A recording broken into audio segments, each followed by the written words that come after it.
Good morning. ഇന്ന് August 16 ഞായറാഴ്ച. ഇന്ന് എൻ്റെ ബർത്ത്ഡേ ആണ്. പോരാത്തതിന് എൻ്റെ സർജറി കഴിഞ്ഞിട്ട് ഇന്നിപ്പം 19 ദിവസമായിട്ടുണ്ട്. ഇത് ഈ 10 ദിവസത്തിൽ കൂടുതലും ഞാൻ ഹോസ്പിറ്റലിൽ തന്നെയായിരുന്നു. അപ്പോൾ ഞാനൊക്കെ എഴുന്നേറ്റെന്ന് കണ്ടപ്പോഴത്തേക്ക് പിന്നെ മിക്കിച്ചൻ പുറത്തൊന്നും നിൽക്കത്തില്ല, പറന്ന് വീട്ടിനുള്ളിൽ വന്നിട്ടുണ്ട്.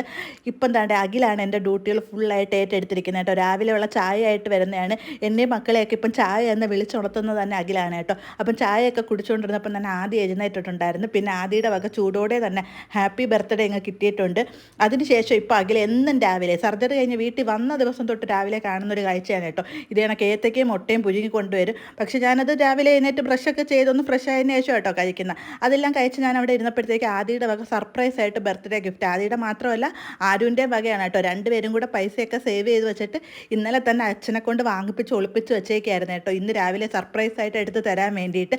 അപ്പോൾ അതിക്ക് ഞാനത് അപ്പം തന്നെ പൊട്ടിക്കണം കേട്ടോ. പൊട്ടിച്ച് ഇപ്പം തന്നെ കഴിക്കണമെന്ന്. പിന്നെ ഈ വർഷം ഞാനൊരു പ്രത്യേക ഒരു കാര്യം കൂടി എടുത്തിട്ടുണ്ട്. ഈ വർഷത്തോടു കൂടി എൻ്റെ വെയിറ്റ് ഒന്ന് നല്ല രീതിയിൽ കുറയ്ക്കണമെന്ന് സർജറി ടൈമിൽ തന്നെ ഡോക്ടർമാർ പറഞ്ഞിട്ടുണ്ടായിരുന്നു. നല്ല രീതിയിൽ വെയിറ്റ് ഗെയിൻ ചെയ്തിട്ടുണ്ട്. ഇനി ഇത് കൂട്ടാനൊന്നും പോരുത്, മാക്സിമം കുറയ്ക്കാൻ നോക്കാമെന്ന്. അപ്പോൾ ഞാൻ വിചാരിച്ചിട്ട് അടുത്ത വർഷം ഈ സമയമാകുമ്പോഴത്തേക്ക് എൻ്റെ വെയിറ്റ് ഒക്കെ കുറച്ച് ഞാനൊന്ന് സ്ലിം ബ്യൂട്ടി ആയിട്ടിരിക്കണമെന്ന്. ഇപ്പം തന്നെ ഈ ചോക്ലേറ്റ് എന്നെ കൊണ്ട് പൊട്ടിച്ച് എന്താ കാര്യം എന്നറിയാവോ? ഞാൻ കഴിച്ചതിന് ശേഷം മാത്രമല്ലേ അവർക്കത് കഴിക്കാൻ പറ്റത്തുള്ളൂ. പിന്നെ രാവിലെ അഖിൽ കുക്കിംഗ് ഒക്കെ തുടങ്ങിയിട്ടുണ്ട്. രാവിലെ ബീഫ് കറിയൊക്കെ വെക്കുകയാണ്. എനിക്കിപ്പോൾ ഇങ്ങനെ ഇരുന്ന് കഴിച്ചാൽ മാത്രം മതി. എന്തായാലും ഈ പരിപാടി നല്ല സുഖമായിട്ട് പോകുന്നുണ്ട് കേട്ടോ മുന്നോട്ട്.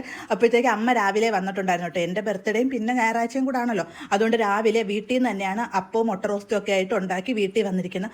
അപ്പം അമ്മയുടെ വകയുള്ള അപ്പവും മുട്ട റോസ്റ്റും പിന്നെ ബ്രഹ്മസലി പായസം ഉണ്ടായിരുന്നു. അതിൻ്റെ കൂടെ അഖിലുണ്ടാക്കി ബീഫ് കറി ഒക്കെ ആയിട്ട് രാവിലെ നല്ല വിഭവസമൃദ്ധമായിട്ട് ആഹാരം അങ്ങ് കഴിച്ചു. അപ്പോൾ അടുത്ത വീഡിയോ ആയിട്ട് എന്തായാലും നാളെ കാണുന്നവരെ എല്ലാവർക്കും ഓക്കെ, ബൈ ബൈ, ടാറ്റാ.